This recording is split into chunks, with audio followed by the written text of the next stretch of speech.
सभी के प्रति मंगल कामना के साथ मैं कृष्ण गोपाल पांडे आपका स्वागत करता हूं।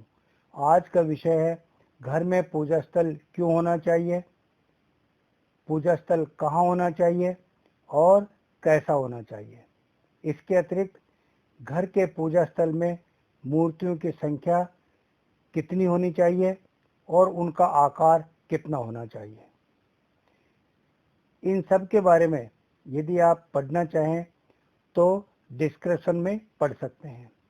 सबसे पहले बात करेंगे घर में पूजा स्थल या पूजा स्थान की आवश्यकता और महत्व क्या है। दैनिक पूजा पाठ, प्रार्थना आदि के लिए पूजा स्थल विशेष महत्व रखता है। अपने इष्ट देव की पूजा पाठ, प्रार्थना आदि से घर में सकारात्मक व दिव्य ऊर्जा उत्पन्न होती है, जो परिवार के प्रत्येक सदस्य को रचनात्मकता से भर देती है। उसके मन में सौहार्द तथा समरसता का भाव निर्मित होता है। पूजा पाठ से शारीरिक व मानसिक व्याधियां शीघ्र दूर होती हैं, समस्याओं का समाधान मिलने लगता है। अगला बिंदु है घर में पूजा स्थल कहाँ होना चाहिए। पूजा या आराधना के लिए कक्ष या स्थल घर के ईशान कोण अर्थात उत्तर पूर्व में होना चाहिए।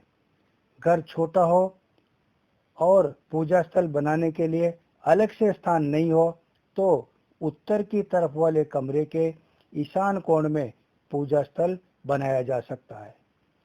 पूजा स्थल शयन कक्ष में भी नहीं होना चाहिए, लेकिन स्थान के अभाव के कारण पूजा का स्थान शयन कक्ष में ही करना पड़े तो उस स्थान को ढककर रखना चाहिए, यानी पर्दा लगा देना चाहिए। घर के दक्षिणी भाग में पूजा घर नहीं बनाना चाहिए। अब बात करेंगे घर के पूजा स्थल में मूर्तियों की संख्या कितनी होनी चाहिए।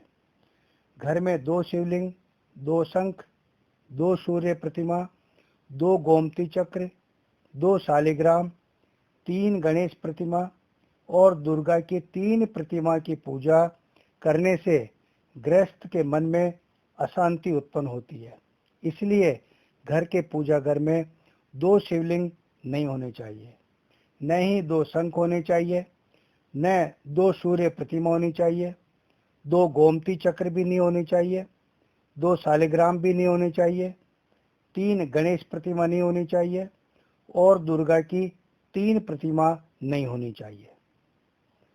अगला बिंदु है पूजा स्थल की प्रतिमाओं का नाप या आकार कितना होना चाहिए। घर के पूजा स्थल में रखी मूर्ति 1 बित्ते के बराबर नाप की होनी चाहिए। इससे बड़ी मूर्ति घर के पूजा स्थल में नहीं रखनी चाहिए। 1 बित्ते में 12 अंगुल होते हैं, अर्थात लगभग 9 इंच। इसलिए 9 इंच से अधिक ऊंची मूर्ति नहीं होनी चाहिए, लेकिन चित्र या फोटो के लिए यह बात लागू नहीं होती है। घर के पूजा स्थल में रखे शिवलिंग का आकार व्यक्ति के अंगूठे के आकार से बड़ा नहीं होना चाहिए। अगला बिंदु है अन्य महत्वपूर्ण बातें कौन सी हैं। पूजा करते समय पूजा करने वाले का मुंह उत्तर या पूर्व की दिशा में होना चाहिए। पूजा स्थल के आसपास ऊपर नीचे सफाई व शुद्धता का पूरा ध्यान रखना चाहिए। पूजा घर में दीपक जलाना चाहिए तथा अगरबत्ती के बजाय धूप बत्ती जलानी चाहिए। टूटी हुई या खंडित प्रतिमा को पूजा घर में नहीं रखनी चाहिए।